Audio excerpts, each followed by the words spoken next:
आज की कहानी जो है हर किसी को सुनना चाहिए। हर टाइम क्राइम से गलत चीज़ों का ही सीख नहीं मिलता है। कई बार क्राइम से लोग सतर्क हो भी जाते हैं और कई बार क्राइम से अच्छी चीज़ें भी सीखने को मिलती है। इस कहानी में भी इस क्राइम से भी बहुत कुछ सब लोगों को सीखने की मिलेगी। तो इस वीडियो को प्लीज़ लास्ट तक देखिएगा, क्योंकि कई बार ऐसा होता है कि बहुत सी चीज़ें हो जाती है। होने के बाद आदमी कहता है कि अगर मैं पहले वो काम नहीं किया रहता तो शायद मैं इस घटना में नहीं आता, ये चीज़ मेरे से नहीं होती। सेम इस कहानी में भी होता है। बहुत से लोग ऐसे होते हैं जो बहुत जल्दी रिश्तेदारों पे या किराएदारों पे या अपने दोस्तों पे विश्वास करने लगते हैं। तो उनको ये कहानी ज़रूर सुनना चाहिए जो जल्दी किसी पे विश्वास करते हैं, क्योंकि इस कहानी में भी वैसा ही हुआ है। और बहुत लोग कमेंट करते हैं कि बस आप ऐसी ऐसी कहानियाँ सुना दें, तो कभी कभी थोड़ा अलग टाइप का कहानी सुना दीजिए। तो एक कहानी में जो आप लोग को सुनाने जा रहा हूँ, एक खूनी रहता है जो इंडिया का रहता है और नेपाल में जाके मर्डर करता है। वो भी कितनी साजिश रचता है। जब इसकी कहानी आप लोग सुनेंगे तो आपको भी दिल झकझोर देगा कि कोई आदमी ऐसे कैसे कर सकता है, कोई टीचर ऐसे कैसे कर सकता है। तो चलिए पूरी कहानी को इस वीडियो के माध्यम से आप लोगों को बताएंगे। उससे पहले आप लोग से रिक्वेस्ट करते हैं, अगर आप भी हमारे चैनल पर नए हैं तो चैनल को आज ही सब्सक्राइब कर लें और अपने भाई को सपोर्ट करें। आपका भाई बहुत ज़्यादा मेहनत करता है। तो नमस्ते, आदाब, सत श्री अकाल। आज की जो सच्ची घटना मैं आप लोग को सुनाने जा रहा हूँ, ये नेपाल की राजधानी काठमांडू से शुरू होती है। एक इंडिया का दार्जिलिंग का एक रहने वाला एक आदमी होता है जिसका नाम वीरेंद्र प्रधान होता है। और वो काठमांडू में जाता है और यहाँ पे पैसे वाला होता है। तो काठमांडू में वो अपना घर बनाता है और एक स्कूल में वो बच्चों को पढ़ाने लगता है। साइंस का टीचर होता है। वहाँ पे जो घर बनाता है उस घर बड़ा रहता है। घर बनाने के बाद उसी घर को एक परिवार को वो घर भाड़े पे दे देता है, जिससे कुछ पैसे आ रहे होते हैं। और उस घर में लगभग वो लोग कई साल रहते हैं। 4-5 साल रहने के बाद एक दिन ऐसा आता है कि वो उस घर को बेचने वाला रहता है। लेकिन जो उस घर के अंदर जो आदमी परिवार रहते हैं, वो एक पति और पत्नी और उनकी एक बेटी रहती है। बेटी का नाम स्वाति रहता है और पत्नी का नाम राधा होता है और पति का भी नाम कुछ रहता है, वो मालूम नहीं है। ये 3 आदमी उस घर के अंदर रहा करते थे। बात 2009 की है, जब ये घर वीरेंद्र प्रधान जो इंडिया दार्जिलिंग का रहने वाला रहता है वो घर को बेच देता है। और बेचने के बाद आप लोग को भी मालूम होगा आमतौर पे कि जो किराएदार रहेंगे उनको भी उस घर से निकलना पड़ेगा। और वो लोग यहाँ से निकलने के बाद कहीं और पे जाके रहने लगते हैं जो किराएदार रहते हैं। और जो वीरेंद्र प्रधान रहता है वो भी काठमांडू की तरह दूसरी जगह में जाके वो भी रहने लगता है। फिर बाद में एक दिन जो वहाँ की वेवन मैगजीन है उसमें एक खबर छपने वाला रहता है, जो मतलब वहाँ पे चर्चित रहता है। एक लड़की का फोन आता है। जो लड़की रहती है स्वाति, वो 19 साल की अब हो गई रहती है। उसके मोबाइल पे एक मैसेज आता है कि तुम्हें वोन मैगजीन में तुम लकी ड्रा जीत गई हो और तुमको 10,000 नेपाली पैसे मिलेंगे। और एक पोखरन जगह है जो नेपाल में बहुत मशहूर है, वहाँ की तुम्हें टिकट भी मिलेगी तुमको घूमने और जाने के लिए। पहले तो जो स्वाति रहती है वो सोचती रहती है कि ऐसे कैसे हो सकता है। फिर वो खुश रहती है और अपने घर वालों को बताती है कि ऐसा ऐसा चीज़ है और मेरा लकी ड्रा में नाम आया है और मुझे मैसेज आया है और ये पैसे कनेक्ट करने के लिए मुझे कल एक जगह में है वहाँ पे जाना पड़ेगा। वहीं पे जो भी रकम होगी वो पैसे मुझे मिलेंगे। अब जो स्वाति की माँ रहती है वो और उसके पिताजी मान जाते हैं, लेकिन कहते हैं कि तुम अकेले नहीं जाओ।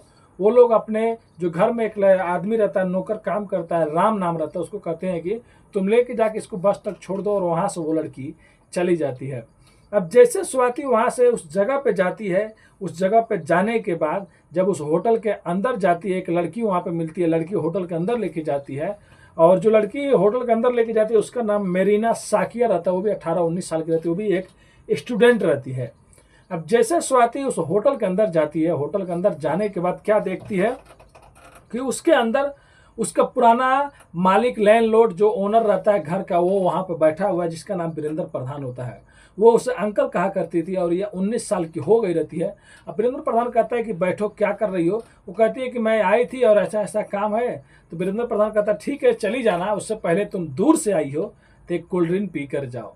अब वो वहाँ पे कोल्ड ड्रिंक पीती है और कोल्ड ड्रिंक पीने के बाद वहीं पे वो बेहोश हो जाती है। और बेहोश होने के बाद जब वो वहाँ से घर नहीं आती है, शाम हो जाता है, तब उसके माता पिता के मोबाइल पे एक मैसेज आता है और ये आता है कि तुम्हारी बेटी को हमने किडनैप कर दिया है और फिरौती के लिए मुझे 10 लाख नेपाली पैसे चाहिए। अगर मेरे बताए हुए जगह पे नहीं दिए तो तुम्हारी बेटी को मैं मार दूंगा। अब जब स्वाति के माँ और पिता वो लोग घबरा जाते हैं, घबराने के बाद पैसे की इकट्ठा करते हैं और इकट्ठा करने के बाद फिर दोबारा मैसेज आता है कि मैं जहाँ पे बोलूँगा वहीं पे आना है। लेकिन जो स्वाति का पापा रहते हैं कहते हैं कि उसको नहीं आना है, एक महिला के आना है, इसकी उसकी माँ को आना रहता है। फिर उसकी माँ अपने नौकर को लेती है और उसके बताए हुए जगह पे जाती है। जब जब मोबाइल पे मैसेज आता था, सबसे पहले मैसेज आता है कि पैसे लेकर आप बुतावाल चले जाओ, जो कहीं उधर ही बुतावाल है जो नेपाल में पड़ता है। जब वो वहाँ पे जाती है तो फिर एक मैसेज आता है कि आप वहाँ से चितवन चले जाओ। अब फिर जैसे वो लोग चितवन जाते हैं, फिर एक और मैसेज आता है मोबाइल पे कि आप लोग सोनौली चले जाओ। और सोनौली जाने के बाद जब वो लोग वहाँ पहुँचते हैं तो फिर से एक मैसेज आता है कि आप हिंदुस्तान के दार्जिलिंग पहुँचो और वहाँ पे पहुँचने के बाद मैं तुम्हें बताऊँगा तुम्हारी बेटी कहाँ है और तुमको पैसे कहाँ देने हैं। अब ये लोग दार्जिलिंग पहुँच जाते हैं, लेकिन जैसे दार्जिलिंग पहुँचते हैं फिर से इनको एक मैसेज आता है वहाँ से आपको काकर भिट्टा पहुँचना है, जो दार्जिलिंग में किधर जगह होता है। अब एक माँ अपने नौकर के साथ अपनी बेटी की जान बचाने के लिए पैसे लेके काकर भिट्टा पहुँचती है। वहाँ से एक और मैसेज आता है, उनको एक होटल में भेजा जाता है। जैसे ही वो होटल में पहुँचती हैं, होटल में पहुँचने के बाद कहा जाता है कि पैसे अपने नौकर को दे देना, तुम वहाँ पे आना नहीं। तो जैसे उसकी माँ हॉल में जाती है तो देखती है कि वहाँ पे वीरेंद्र प्रधान बैठा हुआ है एक जगह में, जो उसका पुराना लैंडलॉर्ड रहता है, मालिक रहता है। तो वो अपने बच्चों में इतनी परेशान रहती है कि वो उस पर ध्यान नहीं देती है कि जाने दो, वो तो दार्जिलिंग का ही रहने वाला था, उसको भी मालूम था और वो आकर नेपाल में घर बना कर रहता था, तो ज़्यादा इस बात को सीरियस नहीं लेती है। और जैसे नौकर राम पैसे लेके जाता है तो देखता है नौकर की एक आदमी आ रहा है, वो आदमी कोई और नहीं, वही वीरेंद्र पहल मतलब प्रधान रहता है जो पैसे लेके चला जाता है। अब जो नौकर रहता है उसको तो पहचान लेता है। वो लोग वहाँ से फिर से वापस काठमांडू आ जाते हैं। एक दिन बीत जाता है, 2 दिन बीत जाता है। अब घर वालों को समझ में आता है कि अब पुलिस को बताना पड़ेगा, क्योंकि वो लोग डर रहे होते हैं कि अक्सर इन सब बातों में जो किडनैपर होते हैं वो पैसे लेने के बाद भी लड़की को या लड़के को किसी को भी किडनैप करते हैं, वो लोग छोड़ते नहीं है कि हमारा राज खुल जाएगा तो लोग मार देते हैं। इसके लिए वो पुलिस को नहीं बता रहे थे, वो लोग बोल कर रखे थे अगर पुलिस को बताए तो तुम्हारे बच्चे नहीं बचेंगे। अब इसके बाद माँ और पिता ये बात करते हैं और उसके बाद जाके पुलिस में केस लिखवा देते हैं और अपनी 5 जून से जितनी भी उनकी बेटी के पास मैसेज फोन जो भी आया रहता है सब कहानी सुना देते हैं। अब पुलिस उसकी माँ से पूछती है कि ये बताओ किससे दुश्मनी थी या क्या था, कुछ बताओ। तब उसकी माँ कहती है दुश्मनी तो नहीं था, लेकिन एक चीज़ मतलब मैं जब उस होटल में गई थी तो वहाँ पे एक वीरेंद्र प्रधान नाम का था जो मेरा कभी लैंडलॉर्ड हुआ करता था, रूम मालिक हुआ करता था। अब पुलिस कहती है सबसे पहले उसको उठाओ, उससे पूछेंगे। अब इधर पुलिस उसकी जांच में जुट जाती है, तभी अलग अलग जो मतलब इलाके का पुलिस होती है उनको लाश के टुकड़े मिलना स्टार्ट हो जाते हैं। कहीं 15 किलोमीटर पे, कोई 10 किलोमीटर पे, ऐसे करके लाश के टुकड़े मिलते हैं। और लाश के टुकड़े मिलने के बाद और एक जगह थोड़ा शरीर का भी टुकड़ा मिलता है जो एकदम खराब हो गया रहता है।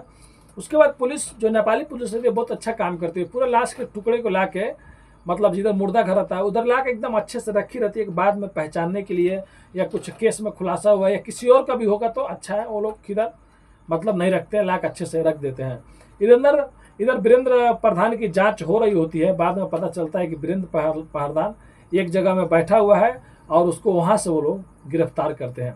पहले तो वीरेंद्र पहलवान कहता है कि मैंने ऐसा कुछ नहीं किया है, लेकिन जब पुलिस अपने तरीके से पूछती है तो वीरेंद्र प्रधान टूट जाता है और कहता है कि मैं इंडिया दार्जिलिंग का रहने वाला था और मैं यहाँ पे घर बनाया काठमांडू में।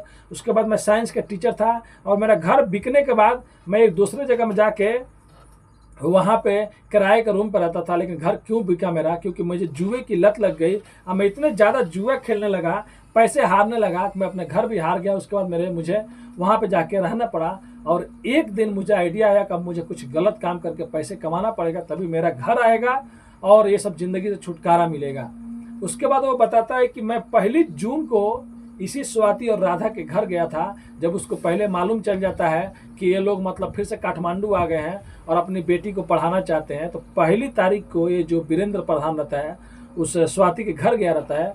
और आप लोग सोच सकते हैं जिसके घर में 4 साल आदमी रहा हो, उसी घर में वो लड़की बड़ी हो और उसके घर पे जितने भी लोग थे सबसे अच्छे रिलेशन थे, वो जाता है वहाँ पे चाय पानी पीता है और पूछता है और आप लोग यहाँ पे कैसे आए। वो लोग कहते हैं कि मैं अपने लड़की को यहाँ पे आए हैं हम लोग पढ़ाने के लिए और अच्छा से अच्छा स्कूल कॉलेज में पढ़ाएंगे और बाद में इसको विदेश में भेजेंगे।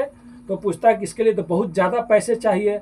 अब वो लोग उस पर भरोसा करते हैं पहले से ही, उसे अपना समझ के पूरी सच्चाई मतलब पूरे अपने राज उसको बता देते हैं कि हाँ हम लोग कुछ ज़मीनें थे बेच दिया, एक ही तो बेटी है और बाद में इसके लिए पैसे जितने भी चाहिए हम लोग इधर उधर से मंगाएंगे और इसको अच्छे से पढ़ाएंगे। मतलब पहली तारीख को जो लोग राज बताए रहते हैं वीरेंद्र प्रधान को, उसी के दिमाग में घुस जाता है और उसके बाद वो एक अपने ही स्टूडेंट को जिसका नाम मेरीना साकिया रहता है, जो 18-19 साल की रहती है, उसको पैसे की लालच देता है और कहता है फ़ोन करना है, फ़ोन करो तुमको भी पैसा दूंगा और तुम ऐसा ऐसा बोलो। उसी लड़की को फ़ोन करके वो मैसेज की रहती है और उसके बाद वही लड़की मेरीना साकिया उसको ले जाकर होटल में छोड़ के वहाँ से वो चली गई होती है। लेकिन उस लड़की को ये नहीं मालूम रहता है कि उसके जाने के बाद वहाँ पे क्या हुआ था।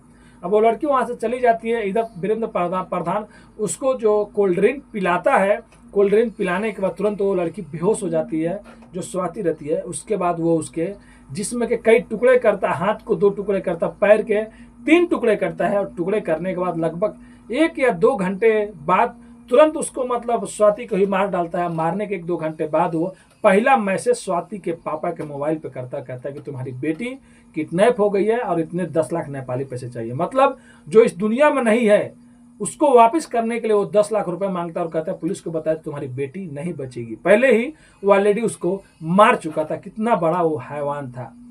और उसके बाद वो उस लाश को लाकर 15-20 किलोमीटर के एरिया में जगह जगह फेंकता है कि बाद में पुलिस को गुमराह से कर सके और किसी को उसकी लाश नहीं मिल सके। लेकिन बाद में जब ये पूरी सच्चाई जब सामने आती है तो वहाँ के जितने भी लोग रहते हैं नेपाल के काठमांडू के, अक्सर जितने भी मतलब बड़े बड़े कॉलेज थे, सबके बच्चे और सब लगे स्कूल में प्रदर्शन होने लगता है। और इतने लोगों में गुस्सा आ जाता है कि कई बार तो जब ये लोग कोर्ट में जा रहे होते पेशी के लिए, मेरीना साकिया और वीरेंद्र प्रधान, तो रास्ते में ये लोग इन पर हमला कर देते थे बस में, लेकिन पुलिस कैसे भी बचा के इनको लेके जाती थी और लेके आती थी।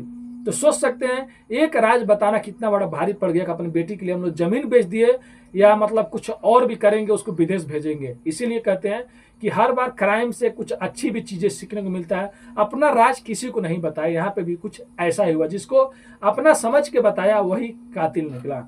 अब उसके बाद इस पर 1 साल तक केस चलता है और 1 साल का केस चलने के बाद जो वहाँ की गवर्नमेंट, जो वहाँ की अदालत होती है, वो अपना फैसला सुनाती है। उसके बाद वीरेंद्र प्रधान को साजिश और उसके बाद किडनैपिंग और खून के जुर्म में लगभग इसको 39 साल की सजा होती है। वीरेंद्र प्रधान को ये 39 साल 39 ईयर्स जेल में रहेगा। और उसके बाद जो वहाँ की जो लड़की होती है मेरीना साकिया, वो कहती है कि मेरा इसमें कोई रोल नहीं है, मैं भी नहीं जानती थी कि ये मर्डर करेगा और इसने मुझे धमकी दिया था ये सब करने के लिए, मैं तो वहाँ से चली गई थी। लेकिन वहाँ की अदालत इसकी कोई भी दलीलें नहीं सुनती है और सुनने के बाद मेरीना साकिया जो 18-19 साल की रहती है, इसको भी 20 साल की सज़ा वहाँ की अदालत सुना देती है। तो सोच सकते हैं एक राज बताने के बाद कैसे ही मालिक ही हत्यारा निकल गया। अब उनकी बेटी वापस कुछ नहीं आएगी। तो ये थी कहानी नेपाल की। जो इंडिया का एक आदमी दार्जिलिंग का होकर नेपाल में जाता है, दूसरे देश में जाने के बाद नाम करना चाहिए, अच्छे अच्छे काम करना चाहिए, नहीं तो गलत काम करने पर देश का भी नाम बदनाम होता है। लेकिन वीरेंद्र प्रधान ने वहाँ पर भी जाके गलत काम कर दिया। तो फिलहाल ये जेल में। तो आप लोग भी कहीं जाए तो अपने देश का नाम रोशन करें, अपने देश का नाम खराब मत करें। तो ये कहानी सुनाने का उद्देश्य किसी का भी दिल दुखाना नहीं है, बस आप लोग को सचेत करना है, आप लोग को जागरूक करना है। मिलते हैं नेक्स्ट वीडियो में फिर से कुछ सच्ची कहानियों के साथ। अभी के लिए अलविदा लेते हैं। धन्यवाद।